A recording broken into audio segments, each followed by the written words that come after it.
आज हम lunch box movie के बारे में बात करेंगे।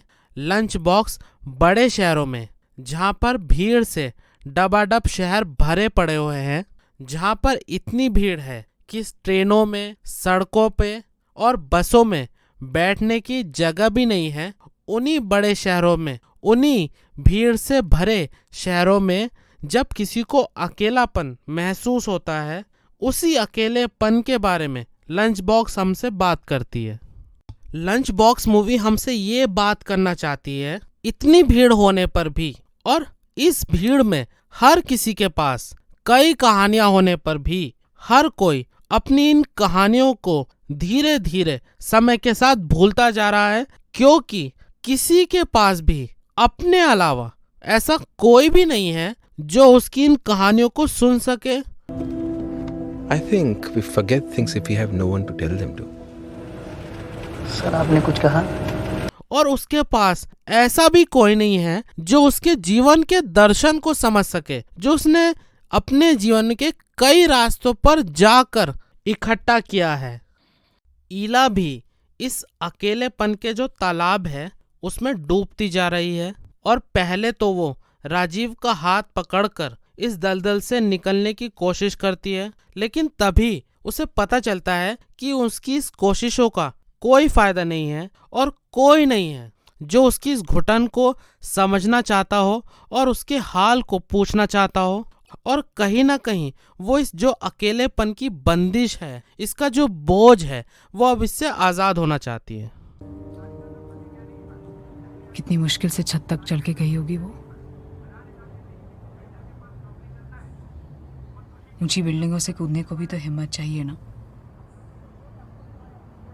और जैसे ही ईला इस मुक्ति के आखिरी पड़ाव पर पहुंचने ही वाली होती है और इस अकेलेपन की वजह से अपनी जिंदगी को खत्म करने ही वाली होती है, तभी उसकी मुलाकात साजन से होती है। देशपांडे अंकल पंखे को घूरते रहते हैं, हस्बैंड फोन को, जैसे और कुछ है ही नहीं। शायद और कुछ है ही नहीं, तो किस लिए जिए। जब राजीव का टिफिन साजन के पास चला जाता है तो साजन और ईला के बीच में एक संबंध बनता है, और चूंकि ये रिलेशन एक इंसिडेंट की वजह से बना है, जिसकी वजह से साजन और ईला आपस में क्या बातें करेंगे और किस तरह की बातें करेंगे, इसका कोई रूल तय नहीं है। यशवी ने स्कूल में सीखा है कि भूटान में सब खुश रहते हैं। वहाँ ग्रॉस डोमेस्टिक प्रोडक्ट नहीं है, ग्रॉस नेशनल हैप्पीनेस है। यहाँ भी ऐसा होता तो,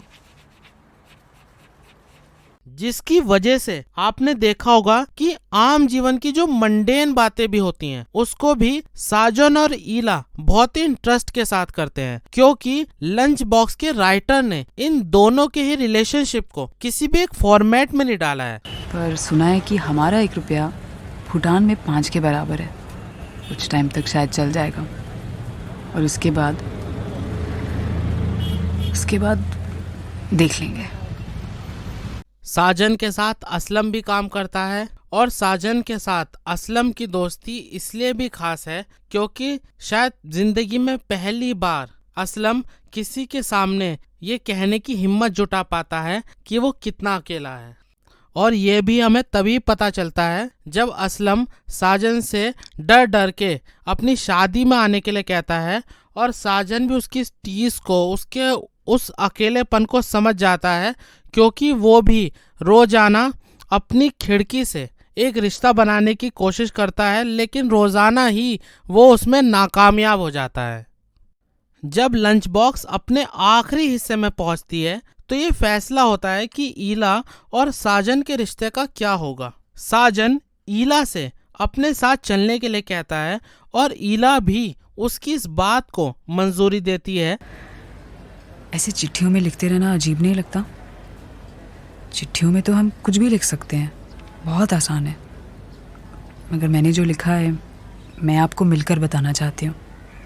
लेकिन साजन कुछ कदम आगे चलकर पीछे मुड़ जाता है, क्योंकि उसे दिखता है कि उसकी और ईला की उम्र में बहुत अंतर है और उसे महसूस होता है कि कहीं ना कहीं आगे चलकर उसके सपने और ईला के सपनों में बहुत अंतर होगा और उस समय ईला के पास अपनी पुरानी जिंदगी में जाने का भी कोई रास्ता नहीं बचेगा।